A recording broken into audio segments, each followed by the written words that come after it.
اور میں یہاں آپ کے سامنے ایک بات رکھنا چاہتا ہوں، شاید آپ چونکیں بھی پریشان بھی ہو جائیں، لیکن انشاءاللہ وہ پریشانی جلدی رفع بھی ہو جائے گی۔ دیکھیے، ہمارے جو اسلاف ہیں، صحابہ کرام کے بعد ائمہ، یہ ہمارے اسلاف میں چوٹی میں ہیں۔ ان اسلاف میں، ان ائمہ میں دو بنیادی قسمیں ہیں، ایک محدثین اور ایک فقہاء۔ محدثین، ان کا کام کیا تھا؟ قرآن تو اللہ نے خود جمع کر دیا تھا، میں پہلے دن بیان کر چکا ہوں حضور کے سیرہ مبارک میں۔ حضور نے صحابہ کو اسی ترتیب سے قرآن پڑھا دیا اور سینکڑوں صحابہ نے یاد کر لیا۔ پھر جو کمی اگر رہ گئی تھی، کتابی شکل میں حضرت ابو بکر لے آئے۔ پھر اگر اس میں کوئی فرق پڑ رہا تھا پڑھنے کے انداز میں، تو ایک کتابت کے اوپر جمع کر دیا حضرت عثمان نے۔ بات ختم ہو گئی۔ خلافت راشدہ میں قرآن کا معاملہ تو محفوظیت کی آخری درجے کو پہنچ گیا۔ اب اصل مرحلہ کیا تھا؟ حضور کے اقوال مبارک کو جمع کرنا، ان کو بھی تو سمیٹنا ہے نا۔ صحابہ ہیں، منتشر ہو گئے ہیں، کوئی صحابی کوفے چلے گئے، کوئی صحابی دمشق چلے گئے، کوئی کہیں چلے گئے، کوئی کہیں چلے گئے۔ میزبان رسول جو ہے وہ دفن ہے قسطنطنیہ کی فصیل کے باہر، حضرت ابو ایوب انصاری رضی اللہ تعالی عنہ۔ اب ان سب کے پاس، کسی کے پاس اتنی احادیث، کسی کے پاس اتنی احادیث، ان کو جمع کرنے کا کام، پھر چھان پھٹک کرنے کا کام، پھر مرتب کرنے کا کام، یہ کس نے کیا؟ محدثین کرام نے۔ بہت بڑے محسن ہیں اس امت کے محدثین کرام، پوری زندگیاں کھپائیں۔ ایسا بھی ہوا ہے، ایک صحابی مدینے سے چلتے ہیں، ایک محدث مدینے سے چلتے ہیں، انہیں معلوم ہوتا ہے کہ ایک صحابی دمشق میں ہے، ایک حدیث وہ بیان کرتے ہیں، ذرا باریک بات ہے، سمجھ لیجئے گا۔ ان کو وہ حدیث معلوم تھی، لیکن وہ حدیث 3 راویوں کے راستے سے آ رہی تھی۔ ان کے پاس جو حدیث تھی وہ 2 راویوں کے حوالے سے تھی۔ اب وہ جاتے ہیں اور وہ بیت المقدس کا اور وہ دمشق کا سفر کرتے ہیں صرف اس حدیث کو سننے کے لیے، سواری سے اترتے بھی نہیں۔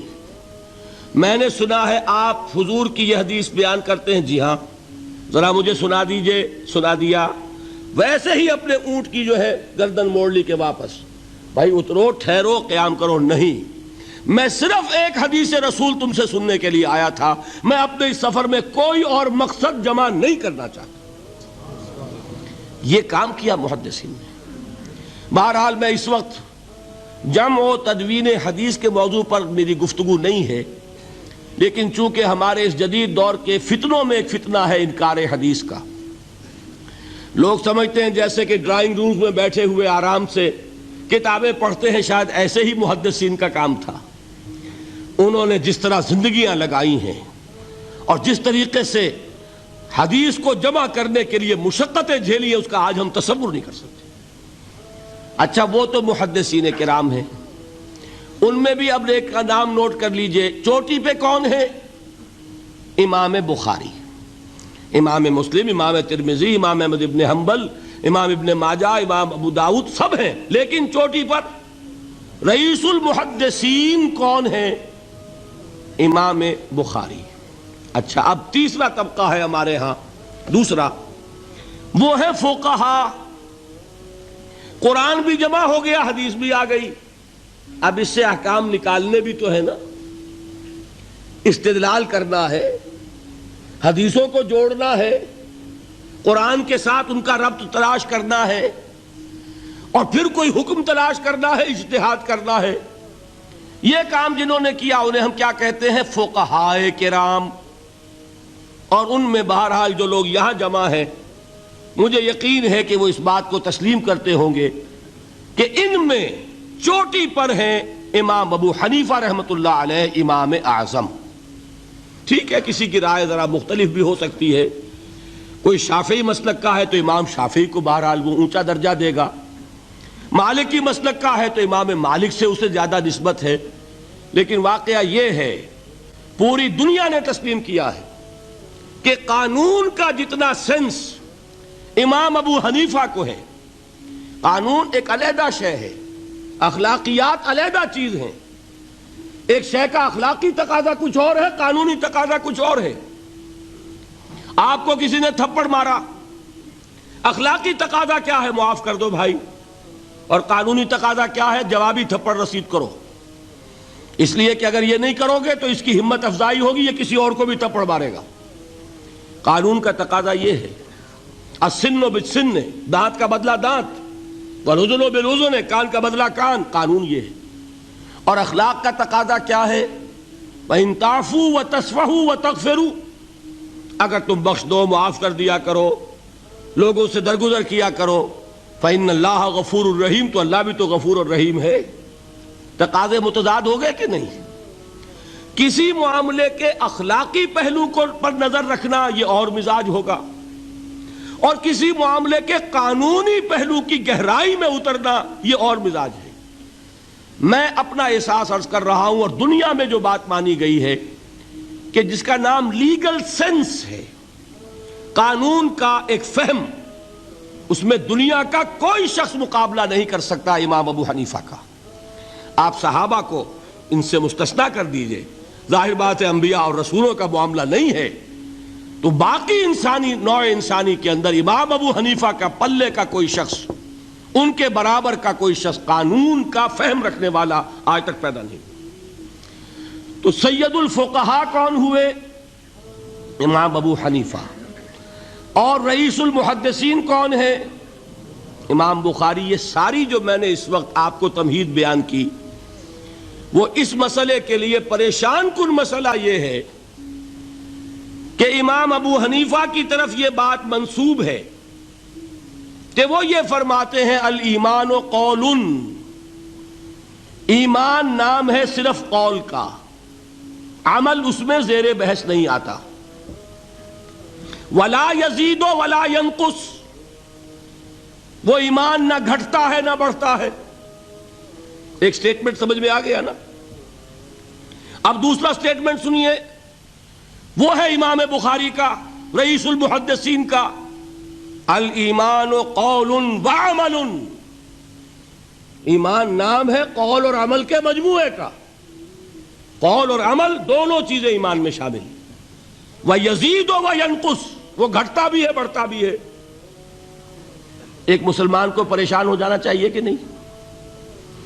ایمان جیسی بنیادی بات، سارا قصر تو یہیں سے تعمیر ہونا ہے، جڑ بنیاد ایمان ہے۔ ایمان کے بارے میں کوئی 14ویں صدی کے 15ویں صدی ہجری کے کوئی علماء ہوں، بڑے سے بڑے ہوں، ان کا اختلاف ہو جائے تو تشویش نہیں ہوگی۔ یہ کن کے درمیان اختلاف ہو رہا ہے؟ رئیس المحدثین امام بخاری اور سید الفقہاء امام ابو حنیفہ۔ اور کتنا بنیادی اختلاف، بظاہر متضاد باتیں، بظاہر کہہ رہا ہوں میں نے کہا تھا مجھے پہلے آپ کو پریشان کرنا ہے، پھر تاکہ آپ کی سمجھ میں بات آئے یہ پریشانی رفع کیسے ہوتی ہے، اسی سے علم میں اضافہ ہوتا ہے۔ بات جو ہے وہ گہرائی کے ساتھ سمجھ میں آتی ہے کہ مسئلہ پہلے سامنے ہو، مسئلے کی اہمیت سامنے نہیں ہوگی تو آپ توجہ اتنی نہیں کریں گے۔ تو دیکھیے تضاد کتنا ہے، بعد المشرقین جسے کہتے ہیں ہم اپنے محاورے میں، کہ ایک مشرق کی بات ہے تو دوسری مغرب کی ہے۔ الایمان قول، نہیں، الایمان قول وعمل، تضاد ہے نا۔ لا یزید ولا ینقص، نہیں، یزید وینقص، تو یہ تو معلوم ہوتا ہے کہ بہت زبردست اختلاف ہے جو حل نہیں ہو سکے گا۔ اللہ تعالیٰ کا شکر ادا کرتا ہوں، اس نے اس کا حل سمجھایا، اور کیسا سمجھایا؟ میں پورے انشراح صدر کے ساتھ کہہ رہا ہوں، اس میں کوئی تصنع نہیں، کوئی تکلف نہیں۔ میرے نزدیک دونوں باتیں 100% درست ہیں۔ یہ نہیں کہ 50% یہ درست 50% وہ درست، نہیں، یہ بھی 100% درست، یہ بھی 100% درست۔ فرق کیا ہے؟ محل مختلف ہے۔ امام ابو حنیفہ قانونی ایمان کی بات کر رہے ہیں، اور امام بخاری حقیقی ایمان کی بات کر رہے ہیں۔ قانونی ایمان کے اعتبار سے 100% درست ہے یہ بات کہ وہ صرف قول ہے، عمل نہیں، زیر بحث آئے گا۔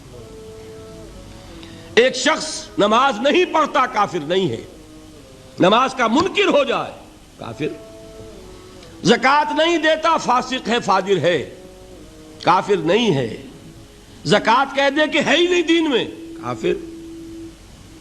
فرشتہ کس نے دیکھا، کیا پتا کیسا ہوتا ہے؟ حضور نے بھی اصل فرشتہ اپنی اصل ملکی شکل میں صرف 2 دفعہ دیکھا ہے، ورنہ تو انسانی شکل میں آتا تھا یا نظر ہی نہیں آتا تھا۔ 2 باتیں تھیں، وہی ہو جاتی تھی، نظر کوئی نہیں آتا تھا، یا انسانی شکل میں نظر آیا۔ اصل ملکی شکل میں حضرت جبرائیل کو 2 مرتبہ دیکھا۔ وَلَقَدْ رَآهُ بِالْأُفُقِ الْمُبِينِ وَلَقَدْ رَآهُ نَزْلَةً أُخْرَى عِنْدَ سِدْرَةِ الْمُنْتَهَى، ایک مرتبہ افق مبین پر دیکھا، ایک مرتبہ سدرۃ المنتہا کے پاس جبرائیل اپنی اصل شکل میں ظاہر ہوئے۔ اب ظاہر بات ہے ہم نے تو نہیں دیکھا نا، لیکن ہم مانتے ہیں جبرائیل کو، مانتے ہیں فرشتوں کو، نہیں مانیں گے کافر ہو جائیں گے۔ تو معلوم ہوا کہ قانونی ایمان جس پر دار و مدار ہے کفر اور اسلام کا، اس کا کل دار و مدار صرف قول پر ہے، ماننے پر ہے، اقرار باللسان پر ہے۔ یہ بات آپ نے سنی ہوگی، امام ابو حنیفہ کا قول ہے 100% درست کہ گناہ کبیرہ سے بھی انسان کافر نہیں ہوتا۔ کبیرہ گناہ ہے، شراب پی ہے، کافر نہیں ہے، حد لگا دو۔